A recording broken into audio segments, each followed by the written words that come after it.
babae. Sa umaga, gising sa gabi, ang kanyang mukha'y puno ng kolorete. Sa lugar ng ilawan at ay sande.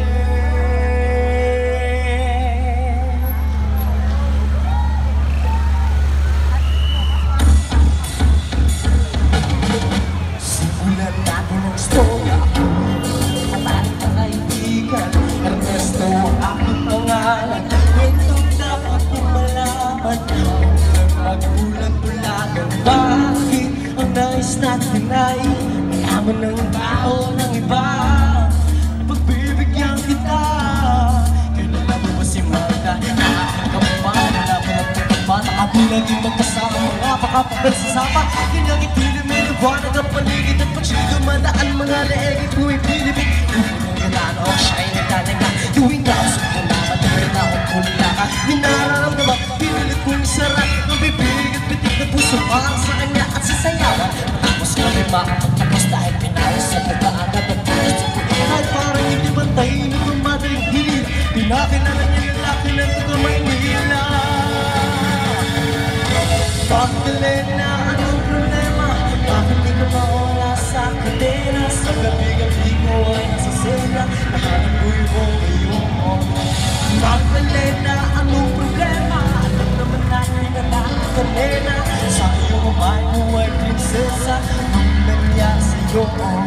Maraming taon ako'y nalipasan, pinilit kong magtakasan. Tapos ay aking nalaman, ang tunay kong kailangan. Di ko makibalik ang pagtigong ko sa iba. Minamahal ko siya, alam ko sa bago. Ulo sa lugar, sa iba, sa lugar na sabi na kanyang pinagtatamo. Nakita ko na lang ang nakakit sa ganito. Iba man ang pagulong ko, hindi mo dala ng kanyang mata.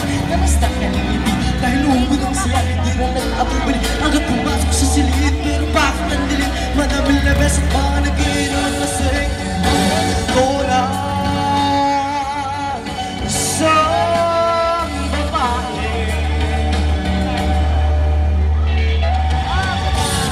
Tulog sa umaga, gising sa gabi.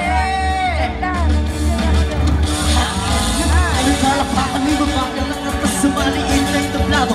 Ay nakita ko na ako'y nagmahanay ko nung nagkamot. Bakit siya sumasayaw sa akas na kasuwa?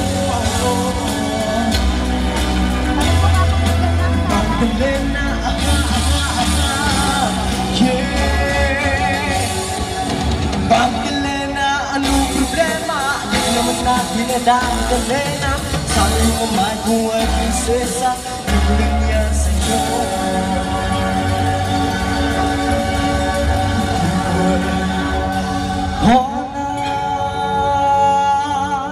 Isang babae.